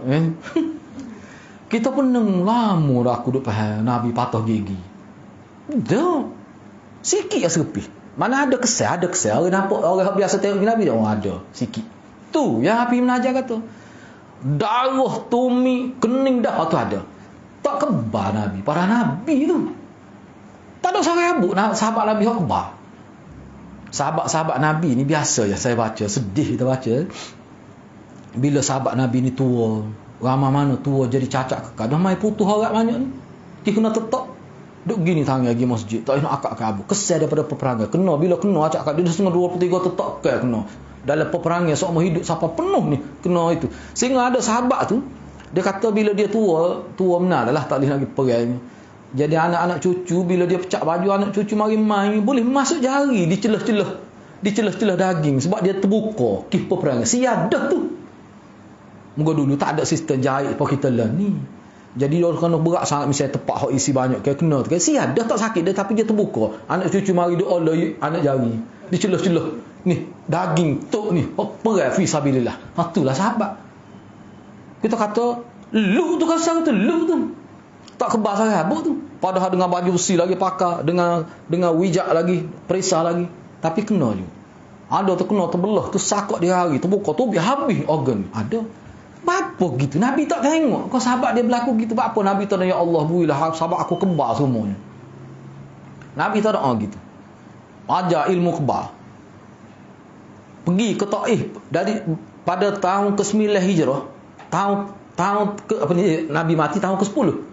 Di akhir tahun ke-9 peperangan Tabuk tu nak pergi perang jauh tu tak boleh balik hari jauh perang dengan Rom tapi tak jadi peperangan Tabuk tu tapi pergi musim panah sehingga sahabat tu mikir sahabat kata Allah nak pergi perang musim panah jauh pula tu Tabuk tu kalau kita pergi Mekah boleh tahulah nak pergi Mekah ke dia ada buat arrow ke Tabuk tu jauh tu saya pernah tengok tak ingat saya pernah buat kita nak tengok jarak Mekah dengan Tabuk tu jauh tengok dalam internet musim panah buah pun jadi maulid masa tu dalam hadis sahabat cabaran besar berat tu apa Nabi tak ajar mu baca bismillah banyak ni dia jadi lipat bumi pergi cepat Nabi tak ajar gitu tapi jangan baca masa naik atas hutan takut aksiden hutan tu Nabi tak ajar gitu pelik juga tu sebab Nabi 2-3 kali Nabi perang Nabi sendiri perang 2-3 kali mengikut ulama setengah kata 24 kali Kita kena perhati tu. Benda-benda gitulah. Jadi maknanya saya nak sebutnya bahawa Nabi dia ajar masyarakat dia atas nama hidup beragama seperti biasa. Tak ada luar biasa. Kalau ajar ilmu kebal, pergi berani. Kih tu, bukan kih nak mati syahid. Jadi berani kih bahawa Nabi doa. Tak jadi. No. Sebab tu Nabi tak ajar gitu. Sebab tu ulama-ulama kita dia tidak ajar gitu. Ni mari seorang ustaz ni, saya tak tahu ustaz ni nama gapo, tak tahu ustaz ni. Saya dengar dia gitu. Dia sebut, dia kata ulama-ulama kita tu beramal ilmu kebal, ada khodai, ada gapo sebab nak menghadapi puak-puak ajaran salah lah. Dia gedebel. Ulama kita kena gedebel juga. Lagu tu dia urat agama. Sebab tu kita dah ada khadam, ada saing ngajing, ada ilmu kebal. Kadang-kadang bila dia siuk saja rebah orang tu, noyak. Dia dah kuliah. Apa tu nak ajar ni? Nak berhadapan dengan popok hok degil ke kepala sesak tak terima agama. Kadang-kadang dia terima agama, dia tengok tu guru tu hebat juga ilmu dunia. Lagu tu cara dia bawa agama ustaz ni. Orang kafir masih selakih mukjizat Nabi ke? Mukjizat bulan terbelah ke? Tak. Kerana Quran. Siapa dia boleh sebut pada saya? Bila bulan terbelah tu ada pemimpin Quraisy masuk Islam. Saya tak pada nama. Tak ada. Padahal bulan terbelah tu dalam hadis sebut duduk barat sebelah, duduk timur sebelah. Abu Jahal tak masuk Islam. Padahal duduk di luar Mekah Madinah, nampak bulan terbelah. Sa'ad bin Mu'adh tak masuk Islam gitu. Dia masuk Islam kerana baca ayat Quran. Benda-benda gitu kena perhati tu. Kita nak faham Nabi ajar cara hidup lagu mana lah agama. Hak tu kita nak je. Jadi bila kita jelas tentang cara hidup Nabi yang Nabi terak kepada sahabat, di situlah kita boleh tolak mana-mana ajaran yang salah. Bila saya sebut salah ni kena ingat. Jangan kita ingat salah ni mesti syirik. Tak mesti. Bila kata salah ni, istilah salah yang saya sebut mana bercanggah. Tak serupa dengan cara hidup Nabi. Hak tu kita kata salah. Masalah salah tu syirik ke tak itu, hak tu hal lain pula tu. Itu perkara lain pula. Kena bincang suku pula tu. Untuk orang awal kampus kita ni, cukup kita kata, Nabi tak ajar lagu ni, kita mengaji dah. Cukup dah tu untuk kita tolak ajaran tu. Lepas tu nak hukum sesat atau sesat tu, kena tanya orang alim. Biar dia bincang tu. Kita cukup dengan keadaan ni bukan cara Nabi. Nabi tak ajar gini. Sebab apa saya kata gitu? Sebab kita tengok senario ustaz-ustaz ni, bila kita kata salah. Salah tu tahap mana? Dah salah. Bahkan sekarang ni saya dengar pengkuliah sebut, dia kata kenapa duk sibuk dengan bidah. Bidah tak termasuk dalam hukum lima. Tak termasuk dalam hukum syarak bidah. Kan hukum syarak ni kan makruh kepada dia, haram kepada lagi. Tak ingat hukum lima ni. Tukar dengan tajwid pula. Kata apa hukum lima dalam agama? Ikhfa hakiki dia. Oleh gitu. Hukum lima ni hukum tu haram, makruh, sunat itulah. Lima. Mana ada bidah? Bidah tak termasuk dalam hukum syariat. Tengok cara dia kecil. Memang tak termasuk dalam hukum tu. Tapi apa Nabi kata masuk neraka tu? Bila Nabi kaitkan perbuatan dengan neraka, semua ulama kata mana hak tu haram lah tu perbuatan itu tu. Tengok dia nak mengelirukan masyarakat. Berat ustaz ni. Jadi sebab tu kita kena mengaji semati lah. Sebab tu saya pesan semua kita mengaji ni.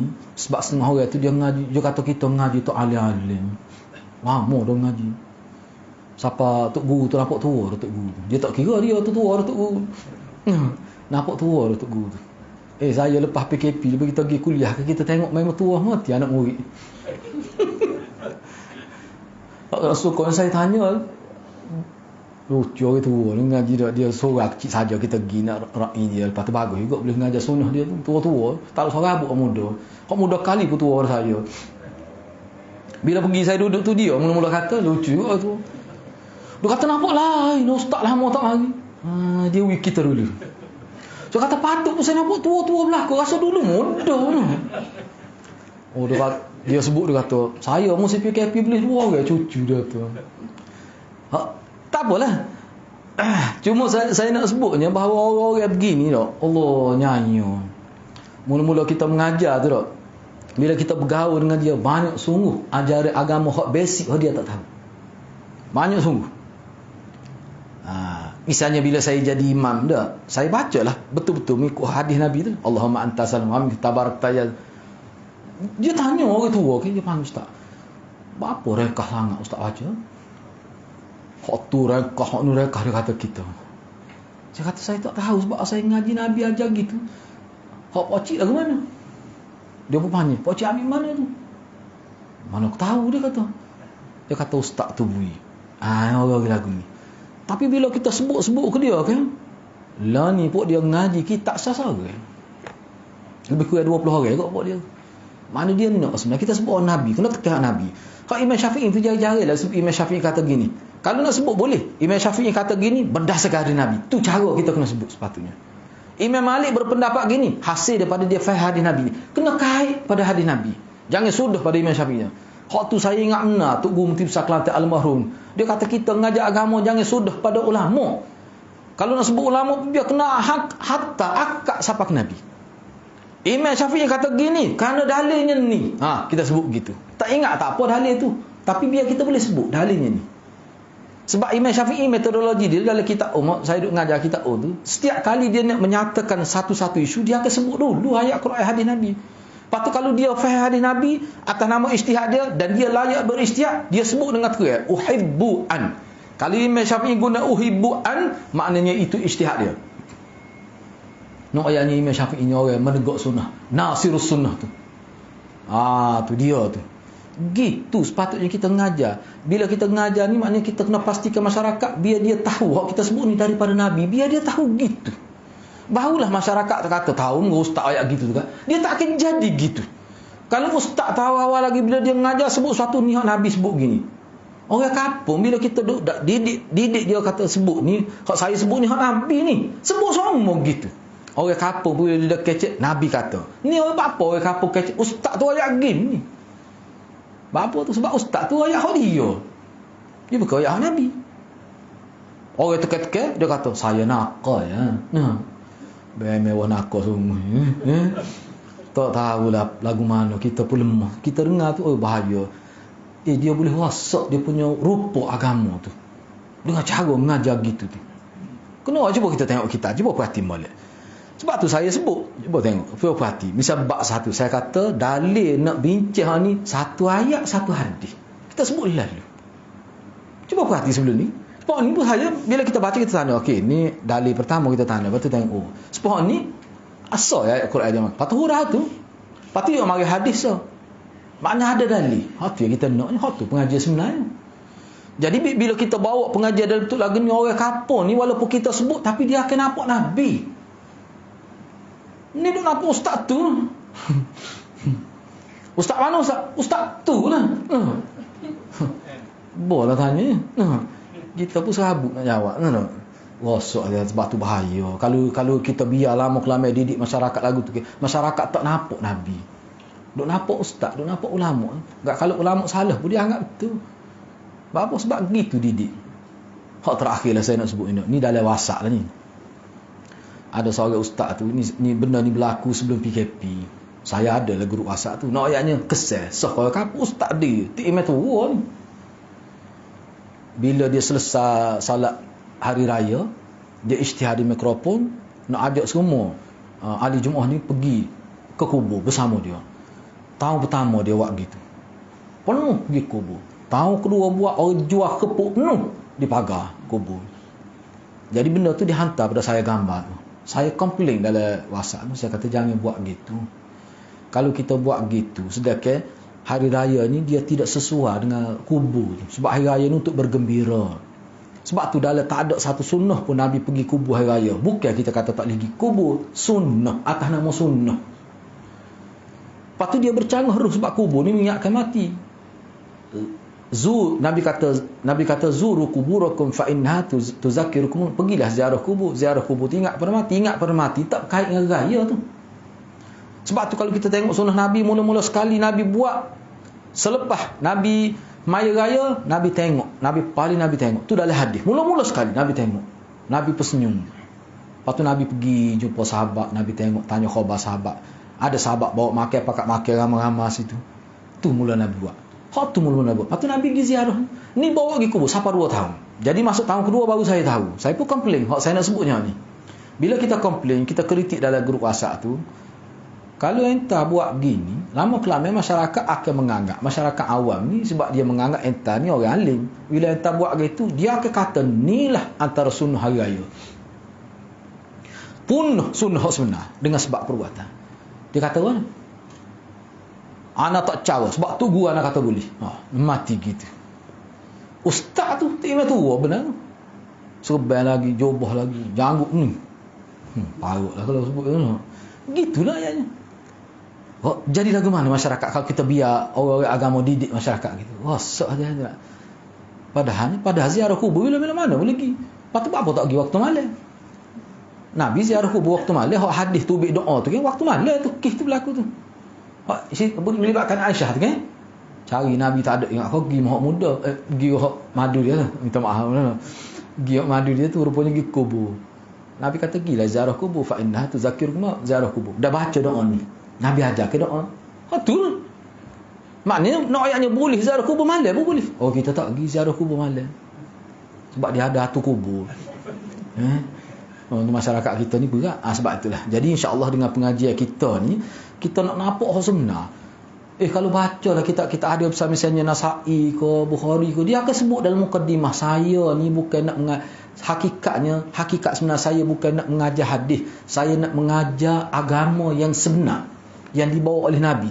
Tidak ada satu cara yang kita boleh sampai kepada agama sebenar melainkan pengajian hadis. Tu dia sebut dalam mukadimah. Mana-mana ulama. Jadi makna dia mengajar tu tujuannya suruh kita nampak. Banyak ke bab taharah saja sampai 262 hadis. Nak suruh kita nampak cara taharah tu termasuk dengan cara menyucikan najis, ambil wuduk, semua termasuk semua. 262 hadis. 214 bab tak silapnya. Hadis semuanya 262. Memang kalau kita khatam waktu memang kita nampak lah. Betul-betul seolah pun kita ada zaman Nabi. Dan itulah target Imam Nasa'i, Imam Bukhari. Itulah sebenarnya. Gitulah hadiah-hadiah. Kita berhenti setakat dulu insya-Allah untuk sesi akan datang lah. Sebab asalnya minggu depan Ustaz Anis lah. Minggu depan tu Ustaz Anis, Fadil Ustaz Anis mengajar tu beli belakang rokok kita lah. Kena beli lah. Saya cadang ke beli 3 seorang kitab tu. Apa gitu tu? Sedekah tu sekarang. Kita ajak orang, mari ngaji ni kitab Kawiwi Freedom. Tu cara dia. 3 seorang kena bawa 2, tak apa dah. Dia beli 3 dia so. Kalau setiap ramai ni mari bawa seorang minggu depan, cara tu lah beli kitab tu. Sedap ni kitab ni, tak apa ni kawan rela ni biar kawan tak nak biti pun. Kawan rela kat Freedom. Tak si mari lagi tak tahu. Ajak mari sekali ngolah lah kitab. Kalau ada biti holah pula 10 ya tambah. Boleh tak? Seorang 2 orang penuh ni. Raka dia punya dewan ni. Tak boleh buat gitu. Terahlah. Biar penuh. Katanya 2 hari, 2 minggu tu dah. Lepas tu kalau tak habis tu dia akan maklum semula lah. Jadi insya-Allah kita cubalah ambil peluang tu. Sebab tajuk tu bagi saya menarik berkait dengan Quran, berkenaan dengan tamsil dalam Quran. Allah buat perbandingan, ayat-ayat perbandingan. Nak faham macam mana. Kamasalil ankabut, seperti sarang laba-laba, apa maksudnya? Okey. Kalau tidak ada apa-apa soalan, kita tangguh setakat itu dulu. Mudah-mudahan Allah berkati kita semua. Aqulu qouli hadza wa astaghfirullahal azim li wa lakum. Assalamualaikum warahmatullahi wabarakatuh.